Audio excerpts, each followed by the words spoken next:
Welcome to my channel Karmarevengestories. Please like, subscribe for more videos. Have you ever trusted your own family only to discover they had already decided your place in your own home? I never imagined that after weeks of painful knee surgery and rehabilitation, I would return to the house I built with my late wife only to find my office locked. My son-in-law stood in the hallway with a smile that still makes my blood run cold. He calmly said my mother needed the room. "Your things are in storage." In that moment, he believed I was too weak to fight back. He had no idea that everything inside that office represented decades of work.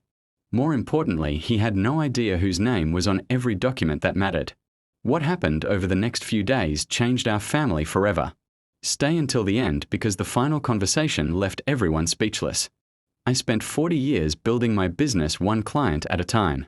Every sacrifice I made was for my family.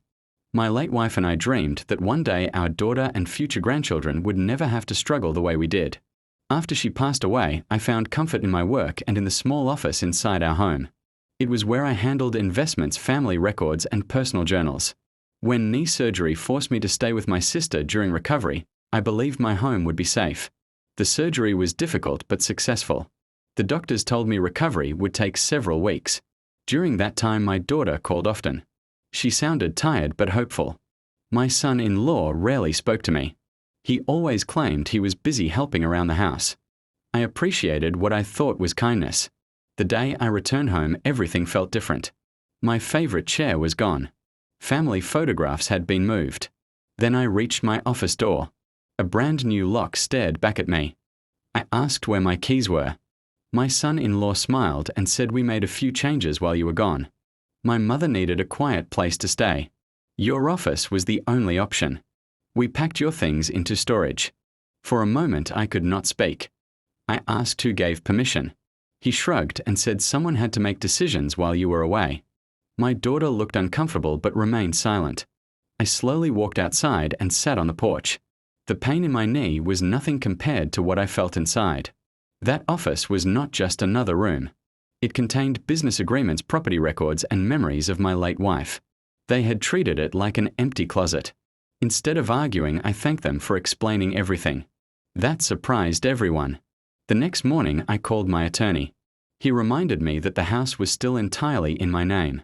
Every renovation, every mortgage payment, and every legal document clearly showed ownership. I also contacted the storage company.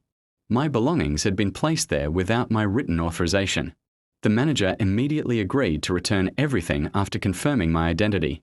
Later that afternoon, movers arrived. My son-in-law watched silently as every box returned to the house. He finally asked what I was doing. I calmly answered, restoring my property. Then I hired a locksmith. Within an hour, every lock in the house had been changed. When my son-in-law demanded an explanation, I simply handed him a folder.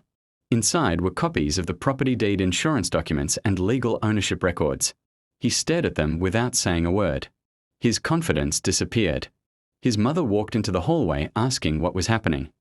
I politely explained that this was my home and no one had permission to remove my belongings or occupy private rooms without my approval.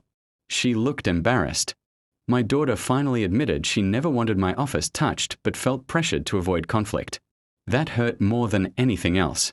Over the following days, I realized the problem was much bigger than one room.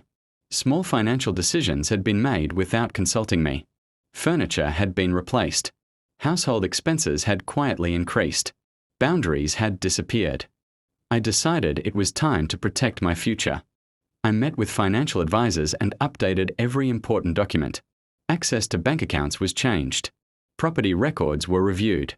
Emergency contacts were updated. No one argued because everything was completely legal.